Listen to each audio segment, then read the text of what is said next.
internet, in my last video, I made this really beautiful typewriter wax seal.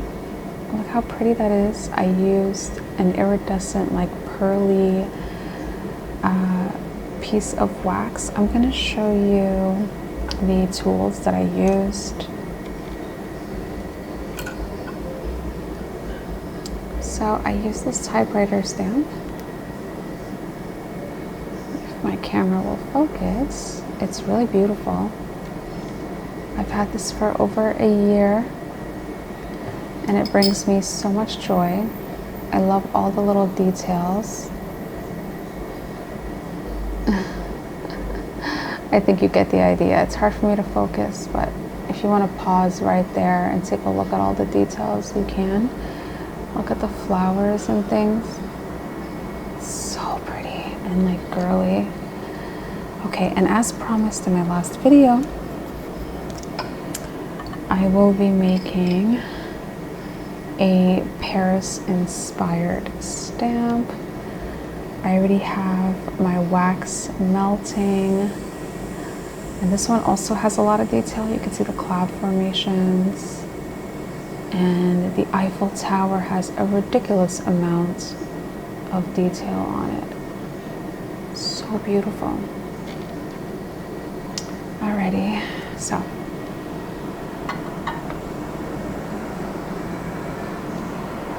So there's the wax. It's so pretty. Alright, so let me get my little station set up here. And instead of using this coaster, let's switch it up. I'm gonna use my heart coaster instead.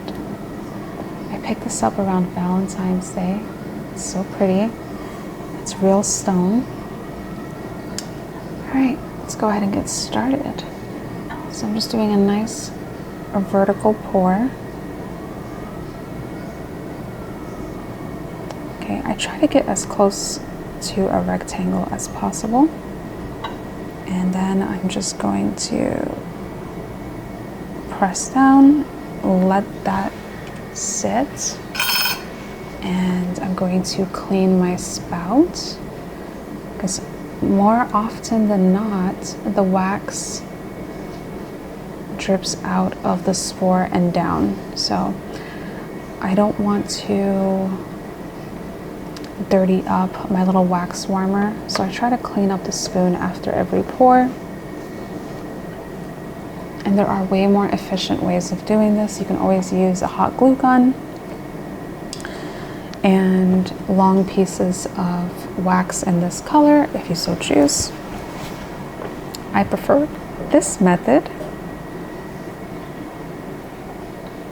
because it's a nice in-between between using a hot glue gun and like fire and like a fire spoon.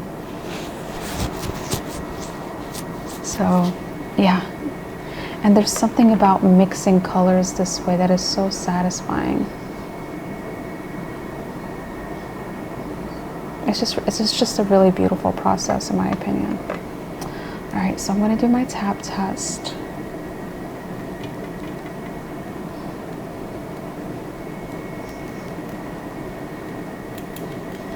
Alright, so there's no bending in the wax. I'm going to go ahead and tap. The wax is quite warm, and let me just say, one of the reasons I use stone, marble specifically, you can't just use any stone for this because the stone could crack, but I like to use marble instead of silicone because I find that the marble is really great at absorbing heat, and it cools down the wax faster, right? There's a word for it, but it's great for heat dispersion. And as I feel this marble, it's really cool to the touch, right? It's super nice. Okay, all right, so let's go ahead and pull.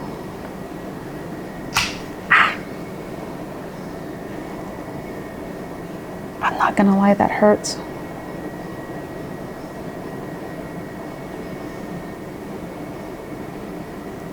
this is a big boy. It's really hard to take out. And I think I may have injured myself, but I'm not going to give you a close-up. All right, so let's see what this produced for us today.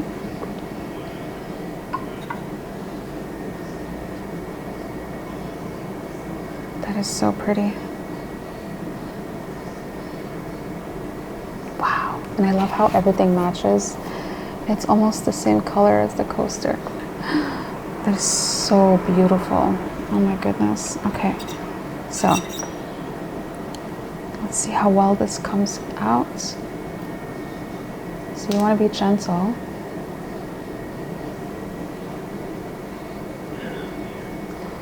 So beautiful. I love that iridescent, like holographic vibe. It's so pretty. Let me see if I can zoom in to give you a better look. So we still have a lot of those details. We have the cloud formations, the intricate design of the Eiffel Tower there. Wow, that's a great shot. Look at that. Wow. So beautiful. I've used this maybe 100 times or more. This is definitely one of my favorites. All right, so I'm thinking of making another one. I'm not sure what stamp to use, but if you stay tuned for my next video, you'll see what stamp I choose next. If you enjoy this type of content, feel free to subscribe, and I'll see you soon in my next video. Take care. Bye.